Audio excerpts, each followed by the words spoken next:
आपण जगात येतो तेव्हा आपल्या हातात काहीच नसतं, ना पैसा, ना ओळख, ना सत्ता. पण आपल्याला एक मोठं वरदान मिळतं, श्वास घेण्यासाठी, जगण्यासाठी आणि जाणवण्याची ताकद, म्हणजे जाणीव होणं. याच जागी कृतज्ञतेचा जन्म होतो की आपल्याला का कृतज्ञता व्यक्त करायची. मग कृतज्ञता म्हणजे काय, तर हा प्रत्येकाला प्रश्न पडतो. पण ही शेवटी एक शिक्षणाचीच बाब आहे की कृतज्ञता हा शब्दसुद्धा समजणं. आपल्या इथे आपण कोणाला पाय जरी लागला सहज तर आपण सॉरी म्हणतो किंवा माफ करा असं म्हणतो. तर हे किंवा सहज येत नाही, हे आपल्या संस्कारात असतं आणि ते बाय डिफॉल्ट असतं की ते रुजलेलं आहे की मला मी कोणाचा हात पाय कसा जरी चुकून धक्का लागला तर मी समोरच्याला माफ करा असं म्हणतो.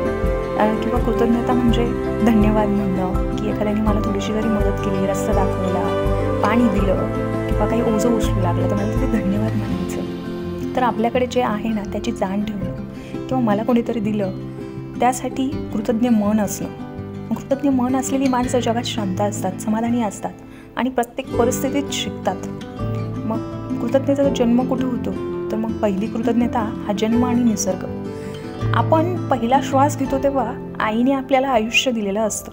त्या आईच्या सहनशीलतेबद्दल, वडिलांच्या जबाबदारीबद्दल आणि निसर्गाच्या या सुंदर सृष्टीबद्दल मनात आभार असणं हे खरंच कृतज्ञ जीवन. सकाळचा सूर्य, पक्ष्यांचा किलबिलाट, पावसाचा सुगंध, तो मृदुगंध, मातीवर जो पाऊस पडतो त्याचा, झाडांची सावली, हे सगळं निसर्ग आपल्याला निस्वार्थपणे देत असतो. अमेरिकेत एक विचार आहे, gratitude turns what we have into enough. म्हणजेच कृतज्ञतेमुळे आपल्याकडे असलेलं थोडंसंही पुरेसं वाटतं. भारतात आपण म्हणतो कृतज्ञता हीच सर्वात मोठी साधना आहे. आपल्या वेदांत सांगितलं आहे, जो माणूस आभारी असतो तो देवाजवळ असतो. आता प्रत्येक जगातील संस्कृतीमध्ये वेगवेगळ्या पद्धतीने कृतज्ञतेची व्याख्या केलेली आहे. तर आपण बघूया भारतात काय म्हटलं जातं. तर आपण एक छोटीशी प्रार्थना घेतो, मातृदेवो भव, पितृदेवो भव, अतिथी देवो भव, आचार्य देवो भव. की काय की मी धर्माला देव मानतो, मी आईवडिलांना देव मानतो, मी आचार्यांना देव मानतो. तर असं तर ही आपल्या संस्काराचा भाग आहे, जे की आपण यांना देव मानतो. म्हणजेच आई वडील, गुरु यांच्याबद्दल सदैव आभारी असणं. भारतीय संस्कृतीत धन्यवाद हा फक्त शब्द नाही, तर ती एक भावना आहे, नम्रतेची, स्वीकाराची आणि प्रेमाची. तर अमेरिकेतल्या संस्कृतीत सुद्धा थँक्स गिव्हिंग म्हटलं जातं. हा सण म्हणजे कृतज्ञतेचा उत्सव. त्या दिवशी लोक एकत्र बसतात, भोजन करतात आणि देवाचे, कुटुंबाचे, आयुष्यातील सर्व गोष्टींचे आभार मानतात. त्यांचं मत असतं, अ ग्रेटफुल हार्ट अट्रॅक्ट्स मोर ब्लेसिंग्स. ज्या मनात कृतज्ञता असते तिथे आनंद आणि समाधान आपोआप येतात. चीनमध्ये सुद्धा अशीच एक काही ग्रॅटिट्यूड विषयीची व्याख्या आहे, म्हणजे कृतज्ञता व्यक्त करण्याची भाषा, ज्याचा अर्थ आहे आभारी मन. त्याला हेइन इन म्हणतात. चीनी संस्कृतीत पालक, शिक्षक आणि पूर्वज यांच्याबद्दल आदर दाखवणं हे सर्वात मोठं कर्तव्य मानलं जातं. ते म्हणतात, एक थेंब पाण्यासाठी उपकारसुद्धा झऱ्याप्रमाणे परत द्या. म्हणजे एका पाण्याच्या थेंबानी जरी कोणी तुमची मदत केली तर त्याला झऱ्याप्रमाणे परत द्या. म्हणजेच लहानशी मदत मिळाली तर ती मोठ्या मनाने परत द्यावी. तसंच जपानमध्ये सुद्धा आर्गॅचिओ असं म्हणतात. म्हणजे काय की मी आभारी आहे. ते फक्त माणसांचे नाही तर वस्तूंचे, जेवणाचे आणि प्रत्येक क्षणांचे आभार मानतात. त्यांना वाटतं जेव्हा आपण वस्तूंना सुद्धा आधार देतो तेव्हा जग आपल्याशी सौम्यतेने वागतं. खरंच किती सुंदर पद्धतीने या प्रत्येक देशाने आपली संस्कृती म्हणून कृतज्ञतेची व्याख्या व्यक्त केलेली आहे या निसर्गाविषयी. तर कृतज्ञतेचा अर्थ मनाची शांतता. कृतज्ञता आपल्याला आतून बदलते. आजच्या काळात प्रत्येकजण स्पर्धेत आहे, चांगलं करिअर, पैसा, पद, प्रतिष्ठा, नाव. पण या धावपळीत आपण काय मिळालंय याकडे लक्ष देत नाही किंवा कधी लक्षही जात नाही. खूप धावपळीत आपण विचारही करत नाही. फक्त काय मिळालं नाही यावर मन लावतो, बुद्धी लावतो, चिडचिड करतो, ते मिळवण्यासाठी धाव करतो. मग असंतोष, शांतता आणि दुःख वाटतं. कृतज्ञता म्हणजे या भावनांचा उलटवण.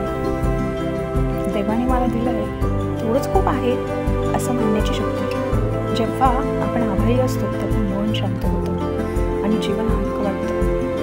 उदाहरण द्यायचं झालं तर साध्या आयुष्यातील कृतज्ञता काय असते ती एका उदाहरणातूनच बघू. एक शेतकरी रोज मातीला नमस्कार करतो कारण त्याला ठाऊक आहे की तीच त्याचं पोट भरते. एक शिक्षक रोज वर्गात प्रवेश करण्याआधी देवाचं नाव घेतो कारण त्याला ठाऊक आहे की ज्ञान देणे हीच देवसेवा आहे.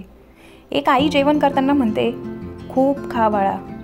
ती फक्त जेवण देत नाही तर ती प्रेम देत असते आणि हीच कृतज्ञतेची खरी भावना आहे. अमेरिकेच्या म्हणजे वेगवेगळ्या संशोधकांनी, प्रत्येक देशातल्या वेगवेगळ्या संशोधकांनी कृतज्ञतेची एक वेगळी व्याख्या केली आहे. तर ती अशी की एक मानसशास्त्रज्ञ आहे रॉबर्ट एमसन. तर यांनी एक सांगितलं आहे की ज्याची कृतज्ञतेची सवय असते त्याचे मानसिक आरोग्य उत्तम असते. त्यांना कमी ताण, जास्त समाधान आणि चांगली झोप मिळते. तसेच चीनी तत्त्वज्ञान सांगतात, Wien your heart is full of gratitude life becomes full of peace. आभार मानणं म्हणजे मनाचं संतुलन साधणं. तसेच आपली भारतीय संस्कृतीसुद्धा आपल्याला हे शिकवते की यज्ञ, दान, तप यांच्या पाठीशी असते ती म्हणजे कृतज्ञता. आपण घेतो पण त्याचं परत देणं विसरू नये. आईसाठी, भूमीसाठी, गुरुसाठी, देवांसाठी कृतज्ञ राहणं म्हणजे धर्माचं पालन करणं. भगवद्गीतेत श्रीकृष्ण सांगतात, जेव्हा काही मिळालंय ते देवाचा प्रसाद आहे असं मानणं हीच खरी भक्ती. आणि विदा करंदीकरांनी सांगितलंय, देणाऱ्याने देत जावे, घेणाऱ्याने घेत जावे, देता देता एक दिवस घेणाऱ्याचे हात घ्यावे. का तर मलाही दुसऱ्याला देणं शिकायचं आहे. जीवनाचा शेवट आणि कृतज्ञतेची परिणती. जेव्हा जीवनाचा प्रवास संपत असतो तेव्हा सर्वात मोठं समाधान त्या व्यक्तीला मिळतं ज्याने आयुष्यभर आभार मानले. कृतज्ञतेमुळे नाती गोड राहतं, मन शांत राहतं आणि आत्मा समाधानी होतो. कृतज्ञता ही एक भावना नाही तर ही जीवनशैली आहे जी माणसाला एक माणूस बनवते, नम्रता आणते, वेगवेगळ्या गुणांनी त्याचं आयुष्य फुलवून टाकते आणि त्याचा दृष्टिकोन बदलवते त्या या जगाकडे बघण्याचा आणि या जगालाही त्या एका व्यक्तीकडे बघवण्याचा. आज मी जिवंत आहे हेच माझं भाग्य आहे. आपण जर प्रत्येक दिवसाची सुरुवात या विचाराने केली तर जग बदलण्याआधी आपलं मनच बदलून जाईल. कृतज्ञता म्हणजे आभारी मन, शांत विचार आणि प्रेमळ दृष्टिकोन. जगात काहीही असो पण ज्या मनात आभार आहे तेच मन खरं धनवान आहे. जन्म घेतलेल्या क्षणापासून आपल्यापर्यंत किती देणे असते. आई वडिलांचं, निसर्गाचं आणि त्या प्रत्येक श्वासाचं. आईने आपल्याला पहिला श्वास दिला, वडिलांनी बळ दिलं.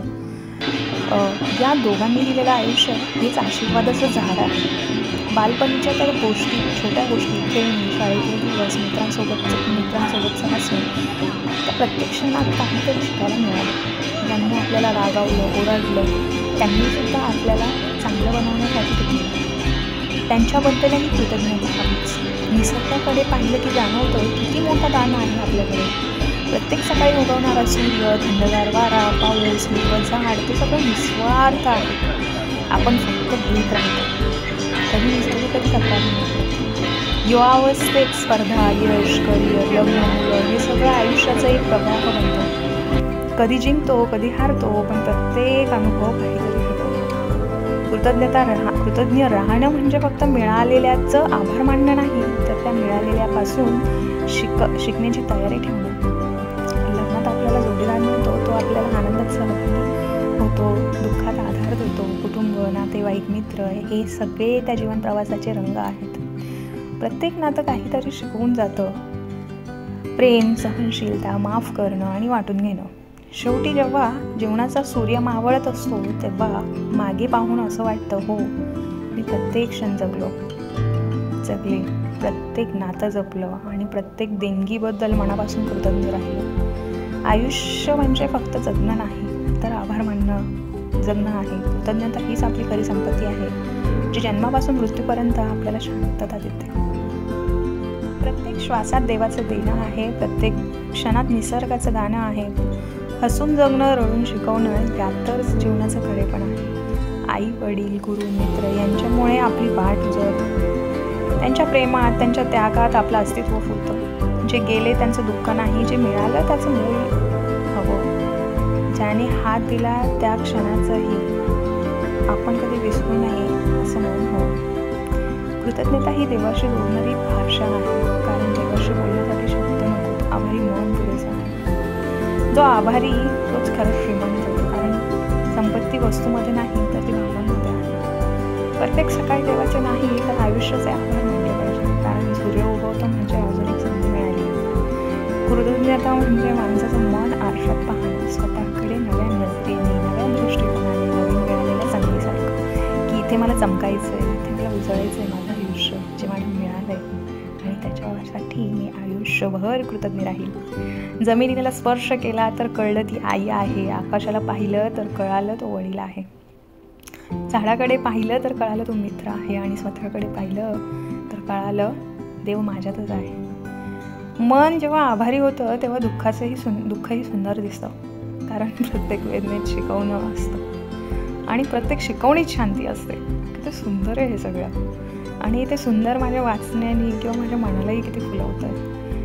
कृतज्ञतेचा संदेश तो कसा, तर जीवन छोटं आहे पण त्यात कृतज्ञतेची शक्ती अमर आहे. म्हणून रोज मनात म्हणा धन्यवाद त्या क्षणाला जो मला काही शिकवून गेला, धन्यवाद त्या माणसाला ज्याने मला माझं रूप दाखवलं, धन्यवाद त्या देवाला ज्याने मला जगायला दिलं, धन्यवाद त्या जगाला ज्याने मला प्रेम करायला शिकवलं. आभार मानणं म्हणजे नम्रतेची सुरुवात आणि शांतीचा शेवट. कृतज्ञता मन हेच सर्वात सुंदर मंदिर आहे.